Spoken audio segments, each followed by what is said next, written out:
You got 8 hours of sleep last night, you meal prepped on Sunday, you have a planner, you exercise, you drink water, and you're still so tired you forgot to turn left into the dentist office until your kid asked you where you were going. If you're a mom who's doing all the things and you're still running on fumes, it's not that your brain isn't working, it's that it's overloaded. And I'm here to tell you how to fix it and why that's happening. Where's my coffee mug? Welcome to Insights from Insight, Understanding Minds and Supporting Growth, a resource from Insight Education Academy.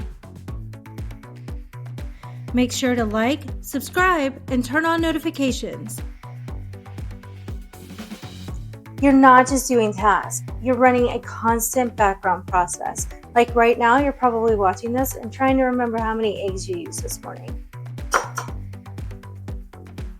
Let's talk about what's going on inside your brain.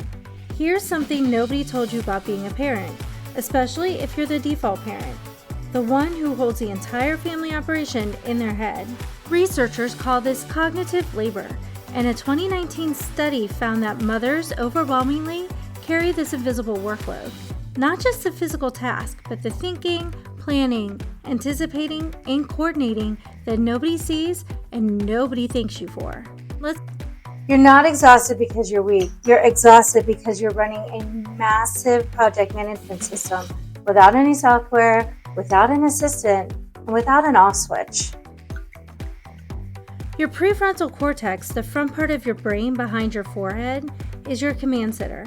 It holds what neuroscientists call executive functions: planning, organizing, prioritization, remembering, managing time, controlling impulses, and regulating emotions. Think of it like a computer's RAM. It can hold and process a certain amount of information at once. When you're juggling work deadlines, kids' schedules, and household logistics, meal planning, emotional support for everyone around you, and your own health on top of it, your RAM is maxed out. And here's the thing that researchers like Adele Diamond have documented. When executive function is overloaded, the first thing to go is emotional regulation, decision making, and the ability to think clearly. That's why you snapped at your kid over something small. That's why you can't decide what to order for dinner. And that's why you walked into a room and forgot why you were there. It's not a character flaw. It's a bandwidth problem. Sociologist Alison Daminger published a study in 2019 breaking down the cognitive dimensions of household labor into 4 stages: anticipating needs, identifying options, making decisions, and monitoring the results. She found that women overwhelmingly carry the first stage, anticipating, which is the hardest to see and the hardest to share. What actually helps is understanding why your brain is overloaded and then building systems to reduce the load. Here's where it gets personal, because that exhaustion is not distributed equally. Your partner may be great at doing tasks, but it's the anticipating, making sure you have the time to do the task, how long it will take for the task to be done, and then monitoring whether the task was actually completed. All of that falls to the default parent. Now, this is why just take a break won't work. You can't rest your way out of a system problem. A bath isn't going to reorganize the list you have in your head, and a glass of wine isn't going to clear out your working memory. So here's what I want you to try this week. 3 small moves that actually reduce the cognitive load, not just cope with it. Number 1 is to brain dump daily. Every night before bed, take 3 minutes and write down every single thing floating in your head. The appointments, the groceries, the worry about your kid's reading level, the thing you need to Google, all of it. Get it out of your RAM and onto paper. Your brain doesn't have to hold what's already written down. Number 2 is to name the invisible work. The next time your partner says, "Just tell me what to do," try this instead.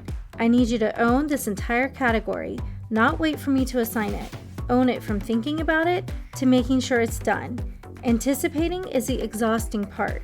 Executing is the easy part. And number 3, stop optimizing everything. Good enough is a strategy. The birthday gift doesn't need to be Pinterest perfect. Dinner can be cereal. The house can be messy. Your brain is spending executive function resources on optimization that could be spent on the things that actually matter to you. So If any of this is hitting home, I made a guide called the Default Parent Reset. It has 7 signs that you're the one carrying the mental load for your entire family, the brain science behind it, and what you can do about it. The link is in the description below. Thanks for watching, and I'll see you next week when we talk about why your smart kid needs 20 reminders to actually get anything done and what's going on in his head. Make sure to subscribe. Thanks for watching, and make sure to like, subscribe, and turn on notifications so you don't miss the next episode of Insights from Insight.